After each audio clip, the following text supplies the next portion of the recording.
I want to come back to Sydney now because there's been those unprecedented shark attacks. It's the number of them at well-populated beaches in Sydney in quick succession that has people concerned. The northern beaches are going to be closed for the next 48 hours. I want to bring in the New South Wales Agricultural Minister now. It includes primary industries that has reflection over this part of public policy. Tara Moriarty, thanks so much for your time.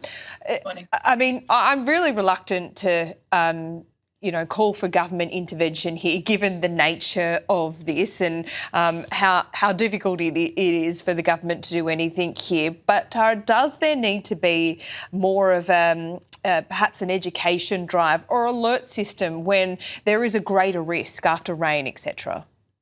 We've certainly seen a tragic couple of days. The last 24 hours have seen unprecedented shark attacks across Sydney, and it's devastating for the victims and for their families and for the people who have been at these beaches when these tragic attacks have occurred.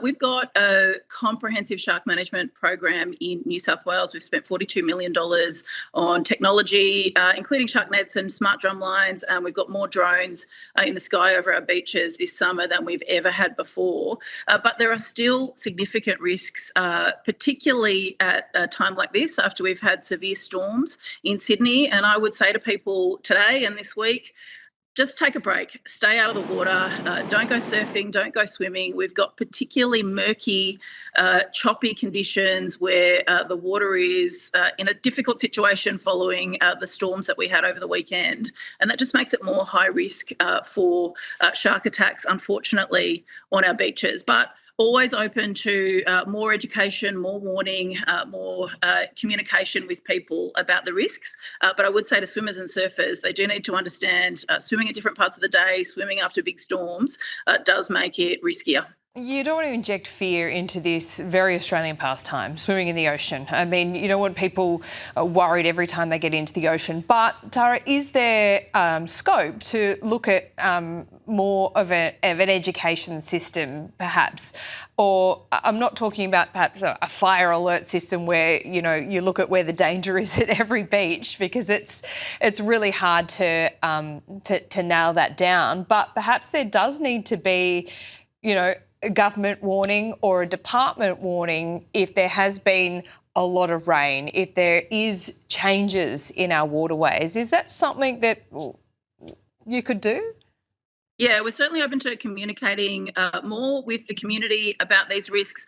We do have sharks in our beaches, in our oceans, particularly around Sydney and up and down our coast in New South Wales. There's a lot of bull sharks in Sydney Harbour where we saw an attack on Sunday. There's bull sharks on our beaches and white sharks on our beaches. We're seeing them come in earlier into Sydney and we're seeing them stay for longer. But where there are riskier situations, really open to better communication, more warnings on our beaches. Councils in New South Wales control beach management. We can work closely with councils about increasing that education and increasing the warning signs. What we've done this summer since the devastating attack on the northern beaches with Mercury Salakis in September is we increased our drone surveillance this summer. So we've got more in place than we've ever seen. And we've got a Shark Smart program. So we've literally got scientists and experts going around beach to beach. But that said, I mean, if you've got more of a drone surveillance program and we've still had these 3 attacks, I mean, what does that say? It's never going to be perfect. There's no silver bullet here. The ocean is risky. So what is the protocol with sending drones up at the moment? Do you do it when, the Department of Primary Industries deems it is a more high-risk time of day, or...?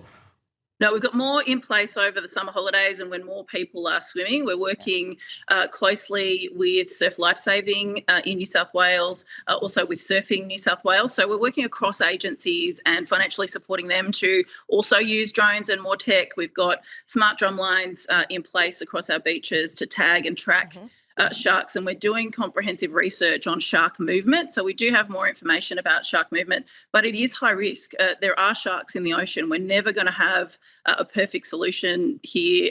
The government can't be in every single part of the ocean.